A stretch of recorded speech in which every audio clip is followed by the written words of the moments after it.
তাহলে আওয়ামী লীগের মধ্যে এই সরকারি দলের মধ্যে পার্থক্যটা কোথায়? গণমাধ্যমকে নির্দেশনা দিচ্ছে, আওয়ামী মাফিয়া দুর্বৃত্তদের সাথে রাতের অন্ধকারে মিটিং করা হচ্ছে। গণ অধিকার পরিষদ হাওয়ার উপরে কোনো তৈরি হওয়া দল না। আওয়ামী লীগ যেভাবে মুক্তিযুদ্ধের চেতনা নিয়ে ব্যবসা করেছে, অথচ সেই আবু সাইদের পরিবারকে তো আনুষ্ঠানিকভাবে দাওয়াত হয়নি। আমরা শেখ হাসিনাকে বলেছিলাম যে সরকারের থেকে দলীয় সরকার অধীনে শেখ হাসিনা নির্বাচন করতে চেয়েছিল, সেটি রুখে দেওয়ার জন্য আমরা আন্দোলন সংগ্রাম করেছিলাম।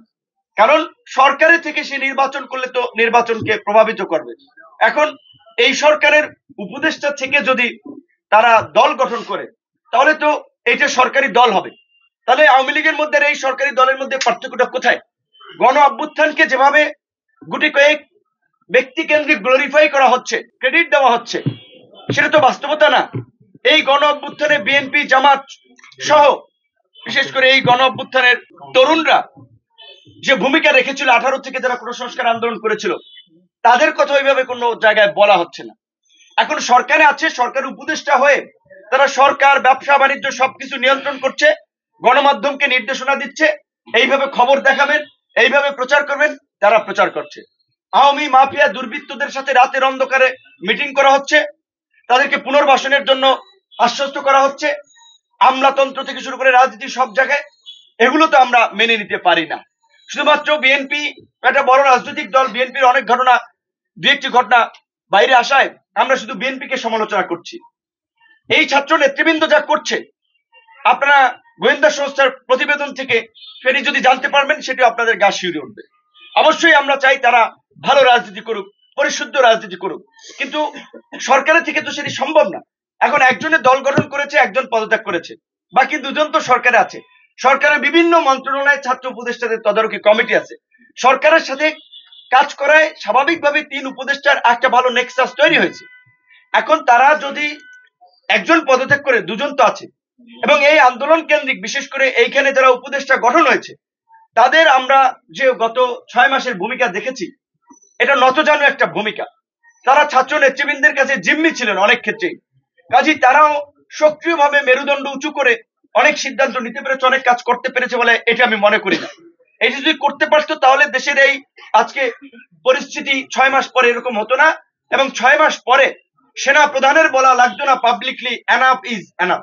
এবং আমরা মনে করি যে সেনা প্রধান যে স্পিরিটের জায়গা থেকে কথা বলেছেন, সেটি যথার্থ। তিনি সংকটের আজ করতে পেরে কথা বলেছেন, আপনারা এগুলো বন্ধ করেন, দ্রুত সময়ের মধ্যে নির্বাচনের দিকে হাঁটতে হবে। এছাড়া এখন আর গতি নাই। দেশি বিদেশি নানান ধরনের ষড়যন্ত্র হচ্ছে, বিভিন্ন এই ধরনের একটা খোলা অবস্থায় বিভিন্ন গোষ্ঠীকে ব্যবহার করা হচ্ছে।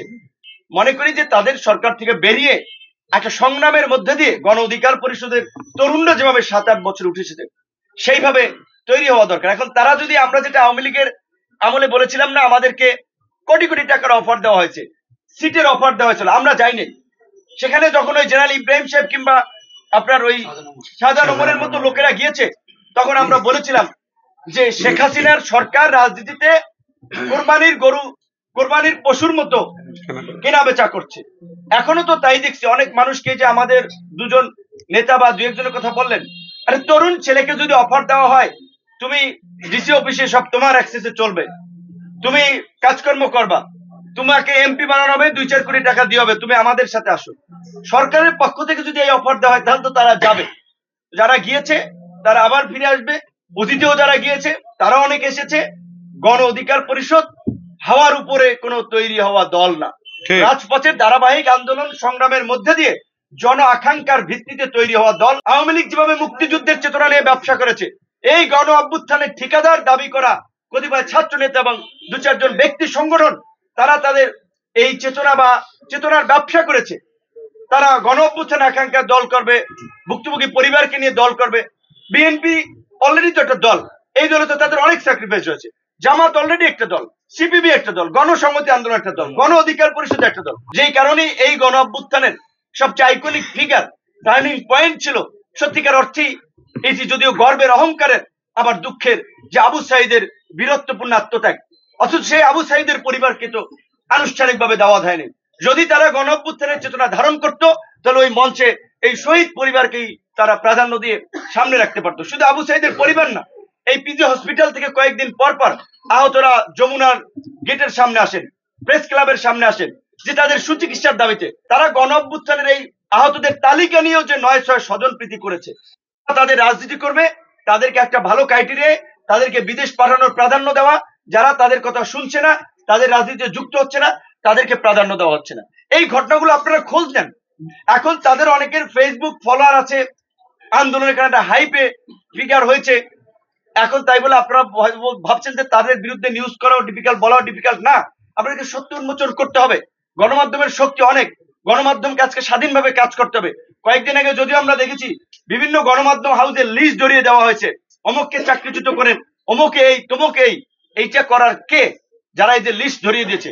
কাজী গণ অধিকার পরিষদের পক্ষ থেকে এটিও গণমাধ্যমকে এনশিওর করতে চাই, কোন রাজনৈতিক দলের প্রেসক্রিপশনে কোন গণমাধ্যম হাউস থেকে কোন কর্মীকে ছাঁটাই করা চলবে না। গণমাধ্যম কর্মীরা তাদের মর্যাদা সম্মান নিয়ে স্বাধীনভাবে কাজ করবে। গণমাধ্যমের মালিকরা যার যে হাউস ছিল সে সেভাবে চালাবে। যদি কেউ অপরাধ করে থাকে আইনগতভাবে তার বিরুদ্ধে পদক্ষেপ নেওয়া হবে।